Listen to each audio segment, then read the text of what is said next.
Welcome to the Great Girlfriends podcast, where we discuss life, love, laughter, and everything in between. I'm your host, Sybil Amuti, and I can't wait for you to hear all of the Great Girlfriend magic on today's show. So without further ado, grab something great to drink, grab your pen and your paper, and get ready for this week's episode. Great girlfriends, happy Wednesday. I hope you have had a wonderful day no matter where you are. I'm so excited because aside from this amazing interview that's about to be your new favorite, I just had a really great Kiki with Dr. Key Hallman, and this is about to be good, Dr. Key. Yes, it is. I Thank can you feel so it. much for having me in your space.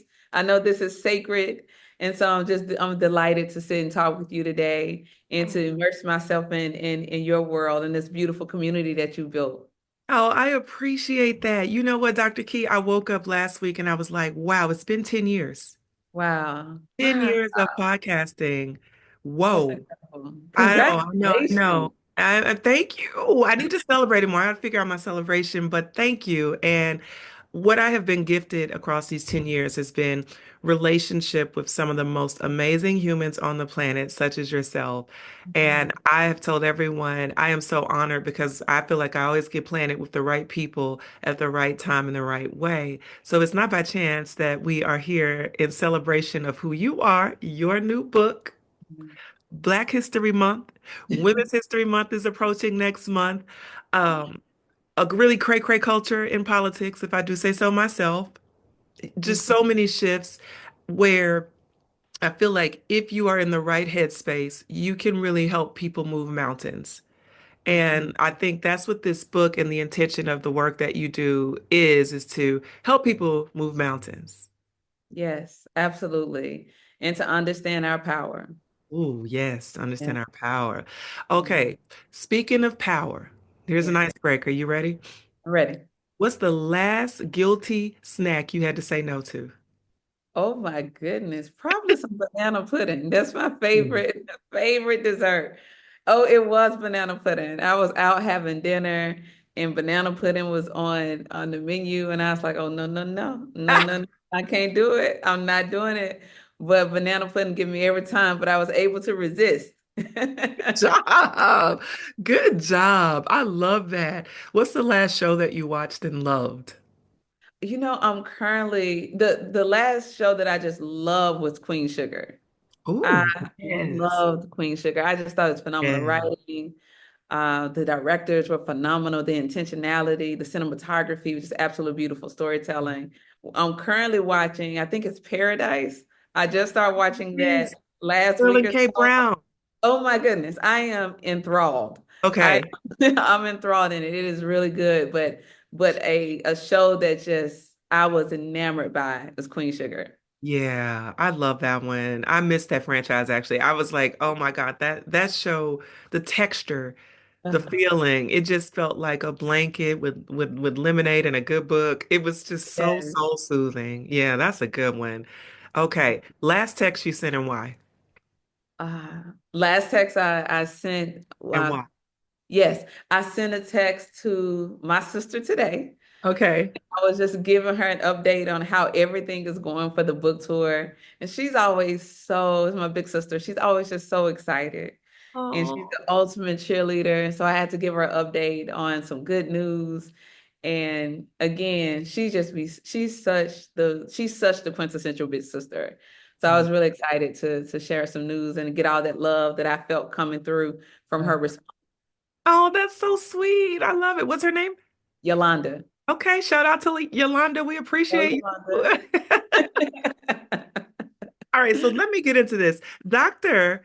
Lakeisha Key Hallman, ED, is a mission forward visionary author and social entrepreneur celebrated for her unique village model, renowned for its innovative structure and community-centered approach. Since founding the Village Market in 2016, Dr. Key has served over 1,440 businesses, wow, and facilitated 8.8 million in direct sales to Black-owned enterprises and 800,000 in grants. Girl, mm. She has set a new standard for success among Black-owned businesses by integrating programs offering grants, mentorship, and technical assistance through her nonprofit, Our Village United. Dr. Hallman has expanded her mission with the Village Retail, a flagship retail store for Black brands, and she's written an amazing book. No One is Self-Made. My goodness. Tell me about this, your why behind social entrepreneurship. Yeah, it's one of those things, launching a village market, a nonprofit, all these things. It's I think it just came and grabbed me. Wow. I can tell you that in 2016, almost 10 years ago, I had this vision of creating a village for Black entrepreneurs. I had no idea what it would turn into, what it would grow into. So I really think this calling that's on my life grabbed me. I didn't call it, it called me. And I'm just grateful that I was aware enough to respond to the call. I Mm. think, building businesses, especially when you have a social impact focus and you're striving to be disruptive and transformative, is it will also transform and disrupt you. So two things are happening. You're building, but you're being built. And so Ooh. for me, being a social entrepreneur, I've been stretched in ways that in ways that it just completely blessed me.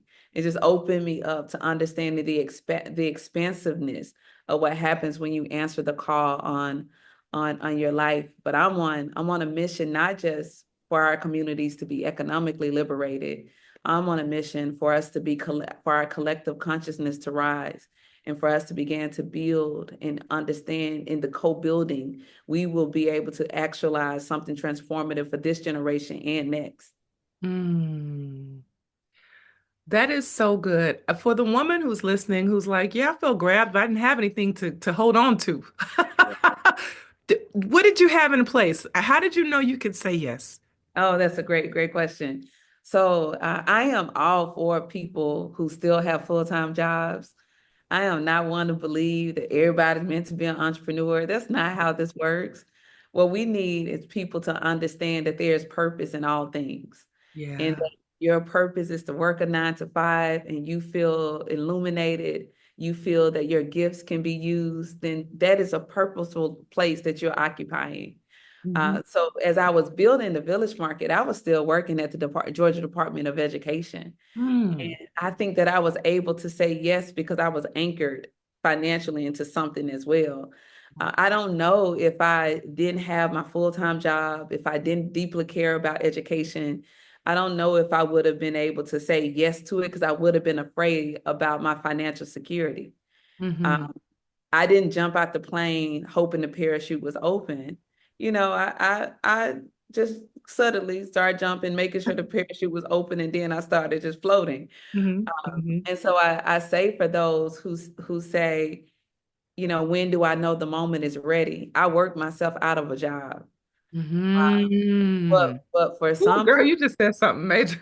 yeah, I yes, worked yes. myself out of a job. Absolutely. And I think purpose did that for me. Yeah. For other people, your path may be different. You may just be like, I'm done. Hmm. And and if that is the path that you're on, if that is your true divine alignment, you're going to be protected. Hmm. Oh, I love that so much.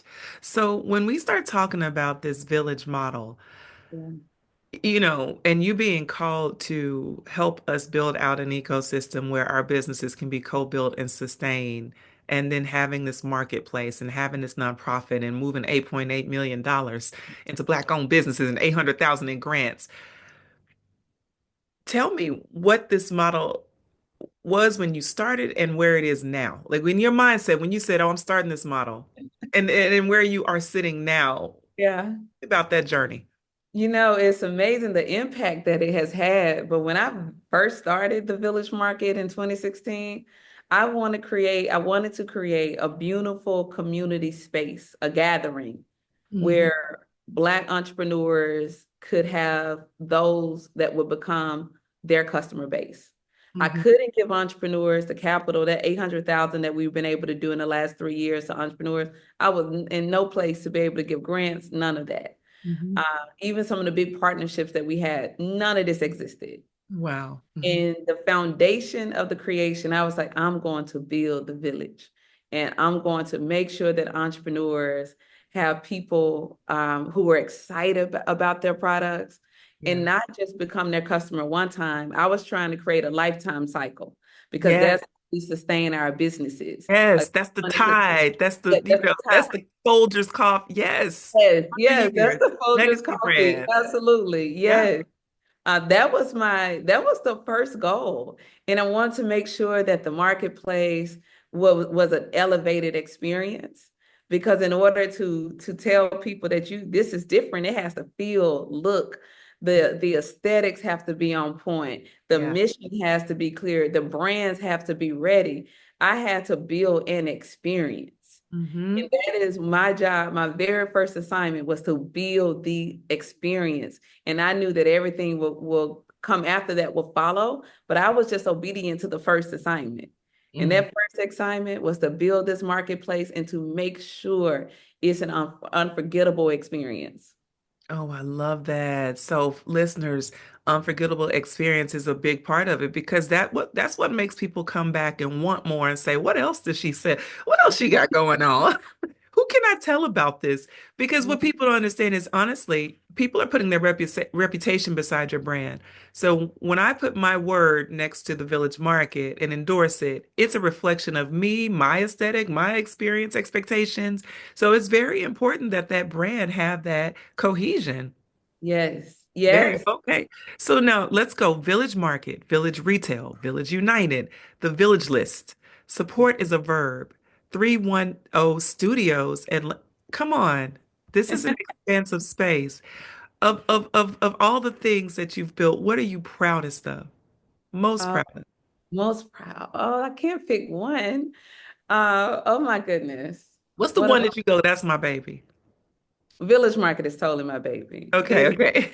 Village Market, that's the first child, right? Yes, that's the first So, child. yeah, that's totally, totally, totally my baby. Okay. Because if not for Village Market, everything that you see listed would not be. Village Right. Market had to be first because Yeah. Village Market opened the door for me to open a retail store, opened a door for me to attract funders to create and launch the nonprofit, Mhm. gave me the capital to invest in a commercial property, 310 Studios, with Mhm. two friends. But Village Market had to go first. So that's my whole baby. Mhm. So, Dr. Key, we're in a really chaotic space in in our political culture, our country's culture. Um, Things have shifted in ways that have caused this sort of frantic fear, right? Anxiety. We're only a month into a new legislation, and the anxiety is high, the tension is high, the jobs being cut. The division is happening more than ever. And so when you start talking about support being a verb and us having this village model, this village mindset, how do we, in today's society, how do we utilize that to continue to have growth and impact? Because Black people are truly scared of what we're looking at, right? And what is the resolve that we need to have in our minds as we approach economics right now? That's a great, great question. And so I would be remiss if I didn't speak on that. If there's fear, I understand. If there's anxiousness, I understand. Um, but I have to rest in that sometimes chaos is intentional. Yeah. That if you can break a person's spirit, then you can break the person and the people. And so I employ upon us during this time to make sure that we're so protective of our minds, so protective of our spirit, so that we do not become broken. Because chaos is also an intentional tool of division. As I think through what has always been our safe space to land, our place to build, our place to be progressive, it's always in the community and Mhm. not just any community. This time is calling us to build an intentional, strategic alliances with each other. This Absolutely. time is employing upon us to make sure that our dollars are circulating back into our communities, that we have a social impact focus on it, tied into our scalability of our company so we can reinvest in our communities. So this time is also telling us this is no time for individualism. Mm, No time for us to be in this sense that it's me and I'm only concerned about me and mine. The mind has to be the body of the whole. And we have to have a sense of ownership, a sense of love, a sense of pride in each other. Because the only way that we will have a different story to tell 4 years from now is going to be contingent upon how we respond. And we must respond in a place of unity, being values aligned, mission aligned. And we have to be able to build a fortress around us that nobody can break us and divide us from each other. I love that. That alignment and building that fortress, that's the unity that Mhm. really makes a village strong and sustainable. Yeah, absolutely. And that those are core values to our culture. Absolutely. That's our DNA, that's in our birthright. That's heritage for us. For sure. For sure. Yes. So then, And oh, go ahead. No, no, go ahead. and I'll be quick with No. this one because I think everything has a muscle memory. Even if you haven't been to the gym a long time, you've been to the gym before. Yeah. And your muscle memory, once you start to activate it, it will remember, like, oh, I got some strength here. I Hmm. think our generation has to activate the muscles that our ancestors have built into our bodies, have built into our consciousness. It's there. We just have to activate it. And when we activate it, we're going to see within us, we possess everything that we need to withstand this moment. Oh, that's so good. That muscle memory. I, Yeah. I encourage everyone who's listening to lock in and ask yourself, what is core to me? Like what in this season, what is the role that I can play in the Yeah. village? What, how can I align myself with what is needed for our culture, our community? And if you are an ally and you're listening, what is that role? What is that assignment? We all have an assignment, and I do think that it's important for us to stick to it. Yeah. That's So good. no one is self-made, Yeah. as if you weren't full enough, as if you weren't busy enough, as if you didn't have 26 out of 24 hours taken in a day. You introduce a new baby to the world. And from what I understand, you've always wanted to write a book. So Mhm. why didn't you before and why now? Yeah, I always wanted to write a book. One of my earliest memories being 6 or 7 years old, telling my mom, who's an ancestor now, that I'm going to write a book. I'm your future author. I'm your future writer. I wanted to be just like Dr. Maya, James Baldwin, and you name it. These people saved my life growing up in Mississippi because they showed me something more. Yeah. Um, the book couldn't be written before this time because I needed to be who I am now. Mm, All the life lessons that I've had, the experiences, my consciousness, my healing is the reason why I could write this book now. If any, if I did not have my own spiritual awakenings, I would not even understand the power that I hold to be able to share that on a page. And so I had to unlearn, I had to shift, I had to grow, I had to believe, I had to understand that imposter syndrome that does nothing for my light. I had to understand that community is the source. I also had to build it. And mm, because I did my work, because I've been a student, and mhm. been sitting at the desk of life, I've understood now that when the vision for No One Self-Made came out, I was like, when it came to me, I understood that I was obedient enough to be responsible to everything that I wrote. I love that so much. And I think you have the case study. Yeah. Now the model's in place because you've done the work. Yeah. So tell me, within this book, I'm going to read what it's about. This is an inspirational guide that dares you to dismantle myths of individualism and reveals how collective support can shatter systemic barriers to success. It's a bold roadmap for entrepreneurs and leaders determined to rewrite the rules of business. Okay. In this roadmap, I'm pretty sure there were, extreme highs and extreme lows. Yes. What is the extreme low for you? Yes. I got a chapter in the book, Managing the Hard Stuff. Mm, I think for every entrepreneur, we've had so many things that we can celebrate, and we've had some things that made us question if we're the ones capable of doing the thing. And yeah. so I share some low points in managing the hard stuff. with the hope that for those that are building to understand the hard days will come. You will make missteps. You will say yes to the wrong partnership. I know that I have, and I wrote about it. Yeah. That you get caught up in the shiny sometimes, and you're not obedient in the process of what it means to really build because you get caught up in the shiny. I've done that. I wrote about it, and Sybil, that out of all the chapters in the book, that was the hardest chapter for me to write because I had to be willing to the things that I've kind of only shared with my friends and God and my family. I had to be willing to put that pain out there, those lessons out there for the future reader. That's the most genuine piece, and that's the piece where you can be used the most, is where you feel like you have reached that place where the pen can hardly write, but you know it has to be written, and you keep going. That's good. That's That's good. where you're gonna hit the soul of so many readers who need this higher consciousness and understanding. So, okay, for the woman who's on the line and she's questioning whether or not she qualifies, right? She qualifies. There's so many women, Dr. Key, who discount themselves, disqualify themselves from moving or propelling themselves forward. Maybe they don't feel they have the village. Maybe they don't feel they have enough tools. Maybe they don't have the financial security. Maybe they don't have the education.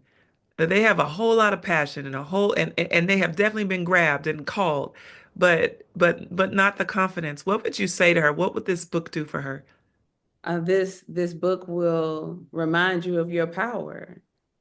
This book will be a loving voice, and I hope a balm to the little girl that needs to be healed. To tell her who sometimes come up as our protector because they that little girl doesn't want us to have the risk or take the risk. This Yeah. book will tell her that you are safe. This Oh. book always also say that we need you to do the thing that you've been called to do. Mhm. The only way that we can respond to the assignment of our generation is that we need everyone to do the thing that they're assigned to do. And you may not have your village today, but where I'm a deeply spiritual person. So I know the power in where two or three are gathered. I know the power that you don't need 10 to 15. You just need the people that beside you right now that say, I believe you in whatever you need, I got you. I don't want you to overlook how powerful that small, intentional people that love you, how mighty that is. Mm. Yeah. Ooh, ooh, that was good. Girl, I'm sending you offering. I'm like, that was so good because everyone thinks they need more, more, more. I need to know this person. I want to know that person. As soon as I get to know that person, I have to have 10 more people to call my name and 10 more people to approve and validate me. And then I'm good enough. Oh, but wait a minute, the wrong 10 people. I need 10 of the other people. Oh, that's Is that good. what we do? We go, okay, I got 10, but I actually wanted some other people. I didn't want these 10. I I wanted, didn't want that 10. Yeah. let me go back and see if I can get more 10. And we just keep discrediting and we're losing time and we're losing impact and we're not losing value, but we are losing confidence in our value. Yes. Ah, And you're also getting taken off course. yeah. Oh Yeah. my goodness. Yes. Absolutely. Hmm.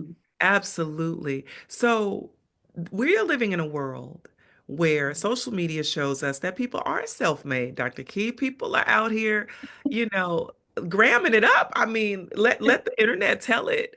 Most people are self-made. Most people are doing it. Most people have taken their business from zero to 500,000 a month in under a year, and they are taking the vacations and they did it on their own, and there was no one else in the picture. There is this stigma, and there's this idea that if you're not self-made, then you're not doing it right.